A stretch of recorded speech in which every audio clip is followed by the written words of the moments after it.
friends, today I am going to teach you a very beautiful poem, The Lavernum Top, which is written by Tread Hughes. In this poem, poet describes how a laburnum tree's top is silent, lifeless in the absence of the goldskin. The coming of sweet singing yellow birds make all the differences. The tree comes to life with chirping, chattering, but the same laburnum tree become empty and silence again the moment the bird flies away. laburnum एक ऐसा पेड़ है जो नाटे कद का होता है, जो नॉर्मल ट्री से छोटे होते हैं।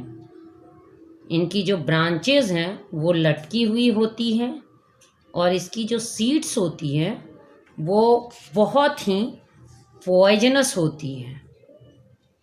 कवि कहते हैं हर मनुष्य के जीवन में कुछ अच्छे पल भी आते हैं और कुछ बुरे पल भी आते हैं, तो उन दोनों पलों को साथ लेकर चलना पड़ता है।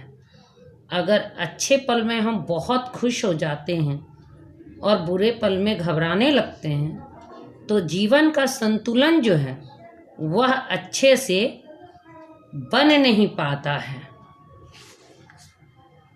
लैबर्नम टॉप जैसा कि हेडिंग है, यह जो वृक्ष है उस वृक्ष के टॉप के बारे में कवि बता रहे हैं कि वो बहुत साइलेंट और इम्पेटी है और उनके सारे पत्ते जो हैं वो गिर चुके हैं, वह जीवन विहीन हो चुके हैं। लेकिन वही एक छोटी सी पक्षी जो आकर उस पर बैठती है तो फिर उसमें एक हलचल शुरू हो जाता है और पुनः उस पक्षी के जाने के बाद वह पुनः वैसे ही उदास हो जाती है। Now I am going to start this beautiful poem. The laburnum top is silent, quite still. In the afternoon, yellow September sunlight.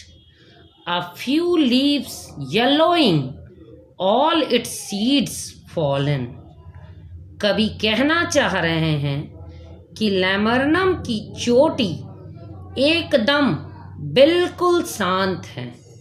ये सितंबर की दोपहर की पीली सूर्य की रोशनी में बहुत शांत दिख रही है और इसके कुछ पत्ते भी पीले हो चुके हैं और इस वृक्ष के सारे पत्ते और बीज सब लाइफलेस हो चुके हैं और कुछ बीज भी गिर चुके हैं। यानी इस पेड़ पर कोई भी पक्षी नहीं है।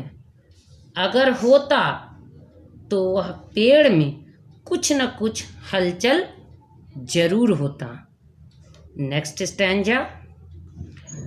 Till the goldfinch comes with a twitching chirp, a sadness, a startlement at a branch end, then sleek as a lizard and alert and abrupt, she enters the thickness and a machine starts up of chatterings and a tarrimore of wings and trailings. कवि इसमें बहुत अच्छे से यह बताना चाहे हैं और बहुत सुंदर सुंदर वर्ड्स का भी यूज़ किया है। यहाँ गोल्डफिंच एक छोटी सी पक्षी है पीले पंखों वाली जो बहुत सुंदर गाती है। ट्विंचिंग का मतलब होता है झटका या फड़फड़ाना।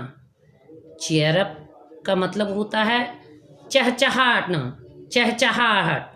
सडननेस अचानक। स्टार्टलेमेंट का मतलब भी होता है अचानक से कुछ हो जाना। इंड का मतलब होता है छोर। स्लीक का मतलब होता है चिकना। कवि कहना चाह रहे हैं कि टिल द गोल्ड स्पिन कम, तभी अचानक से एक गोल्डफिन नाम की पक्षी है, वह आती है और उस लैम्ब्रम पेड़ के टॉप पे आकर बैठ जाती है, और उस पक्षी के बैठने से उस वृक्ष पर अचानक से एक बदलाव देखने को मिलता है। कहने का मतलब यह हुआ कि वह जो सोया हुआ वृक्ष था वह अचानक से जाग पड़ा है। Then sleek as a lizard and alert and abrupt, और कवि यही कहते हैं कि तब पक्षी एक छिपकली की तरह अपने रंगों को बदलकर उस परिवेश के अनुसार अपने आप को बदल लेती है। She enters the thickness and machine starts up of chattering and a tremor of wings and trillings. Machine starts up. Machine starts up का मतलब हुआ वापस किसी कार्य का शुरू हो जाना, यानी जब वह पक्षी उस वृक्ष पर आकर बैठती है और उस परिवेश को अपने जैसा बना लेती है, तो वह धीरे धीरे पेड़ के घने भाग के अंदर घुस जाती है और फिर वृक्ष की शांति धीरे धीरे शोरगुल में बदलने लगती है। यहाँ मशीन स्टार्टअप का मतलब पक्षियों तथा पेड़ों में फिर से हलचल शुरू हो जाने को बता रहा है। वही कवि कहते हैं कि जैसे ही पक्षी वृक्ष पर आकर बैठी उसमें पुनः जीवन लौट आया। पक्षियों की चहचहाहटें, पंखों की फरफराहट तथा पक्षियों की आवाज़ सब अचानक से शुरू हो गई हैं। Now the next stanza is, the whole tree trembles and thrills. It is the engine of her family. She stalks its fool, then flees out to a branch end, showing her bared face identity marks. इसमें trembles मतलब हिलाना, ट्रैडल्स मतलब उत्साहित होना, और एक बहुत सुंदर वर्ड है इंजन ऑफ द फैमिली। इसका मतलब यहाँ हुआ परिवार का मुखिया। तो कभी कहते हैं कि गोल्डफिन के आने से वह वृक्ष खुशी से झूमने लगता है, रोमांचित होने लगता है।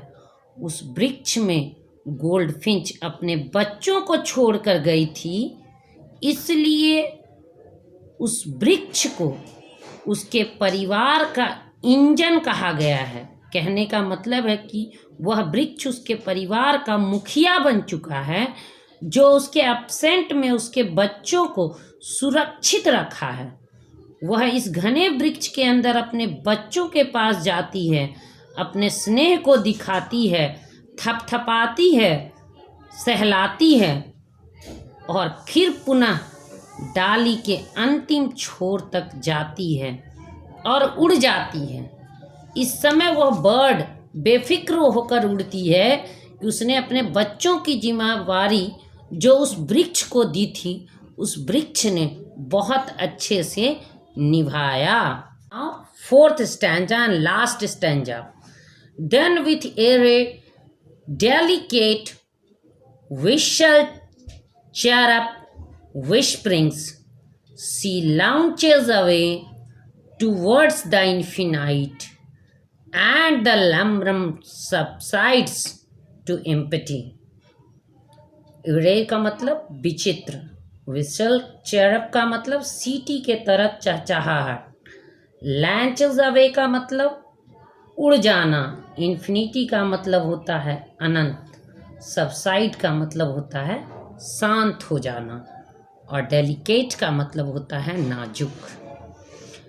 अब इस लाइन में कवि ने बड़े सुंदर से कहा है कि फिर पोएट कहते हैं कि वह अपने बच्चों को सुरक्षित देखकर पुनः सीटियों से भरी चहचहाट और फुसफुसाहट के साथ, खुशी के साथ आकाश में उड़ जाती हैं, यह सोचकर कि उनका बच्चा उस लैम्बरम वृक्ष की रिस्पॉन्सिबिलिटीज के वजह से बहुत ही सुरक्षित है और वह पुनः उस पेड़ को छोड़कर अपने कार्यों को पूर्ण करने के लिए आकाश की तरफ बढ़ जाता है और उड़ जाता है और वह पेड़ फिर से खालीपन अनुभव करने लगता है।